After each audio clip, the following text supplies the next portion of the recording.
Ao falar a respeito de sua mãe, presidente David McKay citou as palavras de Abraham Lincoln. Tudo que sou ou espero ser, devo à minha mãe angelical. Isso bem exprime o que sinto a respeito de minha mãe.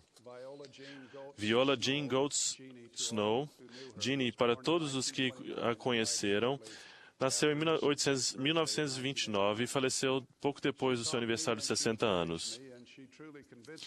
Ela sempre me ensinou e incentivou. Conheceu-me do que eu poderia realizar nas coisas que eu desejasse. Como dizem meus filhos a respeito dela, ela é agente de turismo de viagens para Cuba. Mamãe era maravilhosa, um esplêndido modelo de ação. E é raro passar um dia que eu não me lembro dela. Alguns anos antes de sua morte, foi diagnosticado com câncer, doença contra a qual lutou corajosamente. Essa doença proporcionou oportunidades de romper barreiras, fazer despedidas e expressar meu amor. Algumas semanas antes da morte de minha mãe, estávamos reunidos na sala de estar de minha infância. Minha mãe tinha gosto de apreciar coisas boas. Também almejava viajar, mas nossa família vivia com um orçamento pequeno e esses sonhos nunca puderam se realizar-se. Sabendo disso, perguntei a minha mãe o que ela se sentia desapontada. Eu esperava sinceramente que ouvi-la dizer sempre desejava uma casa maior ou mais bonita, ou talvez uma expressão de tristeza por nunca ter viajado. Ela ponderou por um momento sobre o que eu perguntei e respondeu simplesmente: gostaria de ter servido mais. Fiquei surpreso com sua resposta. Minha mãe sempre aceitara os chamados na igreja. Serviu como presidente da Sociedade de Socorro na ala, professora na escola dominical, professora visitante e professora da primária. Quando crianças, sempre levávamos alimentos, geleias e compostos de frutos aos vizinhos membros da ala.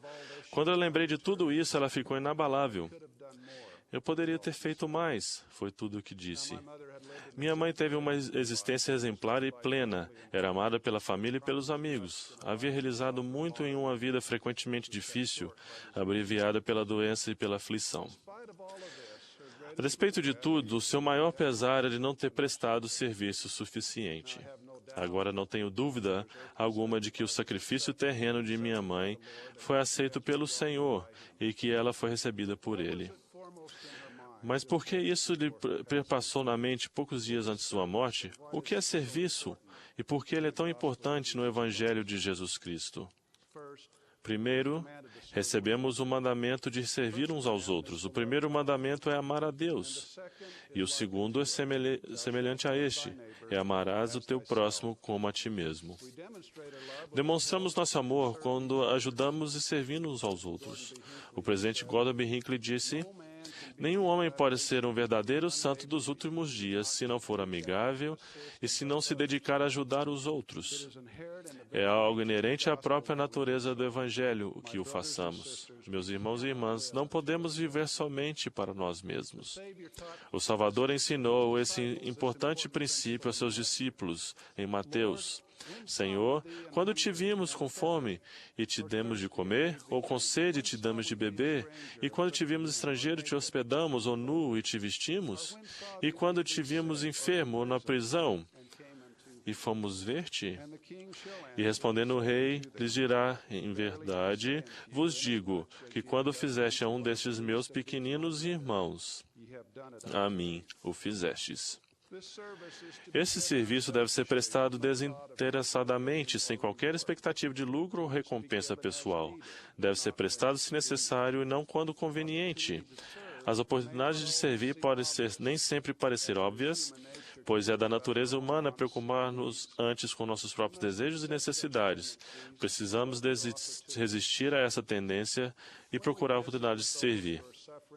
Quando visitamos os que estão doentes, que sofrem a perda de um ente querido ou os desgostos, não é bastante simplesmente dizer: chame-se qualquer coisa que eu possa fazer.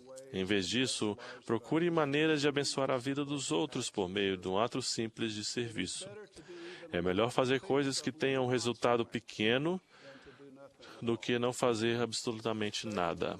Segundo, como membros da igreja, temos a obrigação de aceitar chamados para servir na edificação do reino de Deus na terra. Ao servir em nossos diferentes chamados, abençoamos a vida dos outros. No trabalho missionário, vidas são modificadas quando as pessoas aprendem o Evangelho de Jesus Cristo e recebem um testemunho de sua veracidade. Por meio do trabalho sagrado no templo, abençoamos a vida dos que já foram, à medida que recebem todas as ordenanças do Evangelho. No serviço do Evangelho, teremos o privilégio de ensinar os outros, fortalecer a juventude e abençoar a vida das criancinhas, quando elas aprendem as simples verdades do Evangelho. Aprendemos o serviço da igreja a dar de nós mesmos e ajudar os outros. O presidente Spencer W. Kimball, um grande exemplo do serviço, disse: Deus nos observa e Ele cuida de nós. Mas, em geral, é por meio de outro mortal que ele atende às nossas necessidades. Portanto, é essencial que nos sirvamos mutuamente no reino. A responsabilidade do serviço na igreja, no entanto, não nos libera da responsabilidade de servir as nossas famílias e os nossos vizinhos. O presidente Kimball continuou admoestando: nenhum de nós deve ficar tão ocupado com as designações formais da igreja que não haja espaço para o serviço cristão discreto ao nosso próximo. Por fim, temos a responsabilidade de prestar serviço na comunidade. Devemos trabalhar para melhorar nosso bairro, nossas escolas, nossas cidades e municípios. Louvo aqueles dentro de nós que, independentemente de sua filiação política, trabalham com o governo local, estadual e nacional para melhorar nossa vida. Da mesma forma, elogio os que oferecem seu tempo e recursos para apoiar causas justas da comunidade de caridade, que abençoam a vida de outros e tornam o mundo um lugar melhor. Meu avô ensinou-me, quando eu ainda era pequeno, o serviço público que prestamos é o aluguel que pagamos pelo nosso lugar na terra. O serviço exige desprendimento, compartilhamento e doação. Minha mulher e eu aprendemos uma lição valiosa durante o tempo que passamos na África.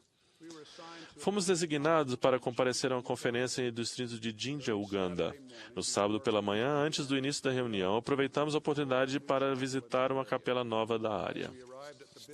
Ao chegarmos ao edifício, fomos saudados por um garotinho que tinha 3 ou 4 anos de idade. Ele viera ao terreno da igreja para ver o que estava acontecendo. Impressionada por seu largo sorriso, a irmã Snow tirou de sua bolsa um pedaço embrulhado de um doce de açúcar queimado e lhe deu. O menino ficou encantado. Passamos alguns minutos visitando a capela. Fomos saudados por mais de uma dúzia de crianças sorridentes que queriam, cada uma delas, conhecer a nova senhora dos doces da vizinhança. Phyllis sentiu-se pesarosa por ter dado ao garoto o último pedaço de doce.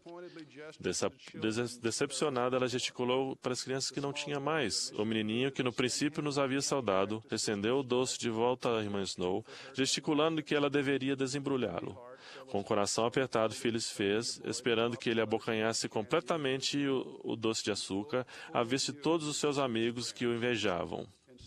Em vez disso, para nossa grande surpresa, ele foi a cada um de seus amigos, e eles puseram a língua para fora e deram uma deliciosa lambida no doce.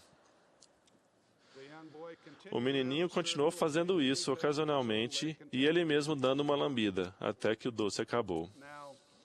Alguém poderia criticar a falta de asseio nessa atividade, mas ninguém poderá negar o exemplo dado por esse menino. Desprendimento, participação e doação são partes essenciais do serviço, e essa criança aprendeu bem a lição. É minha esperança e oração que possamos todos fazer mais para prestar serviço. Se fracassarmos em servir, fracassaremos em receber a plenitude nos privilégios das bênçãos do Evangelho. Em nome de Jesus Cristo, amém.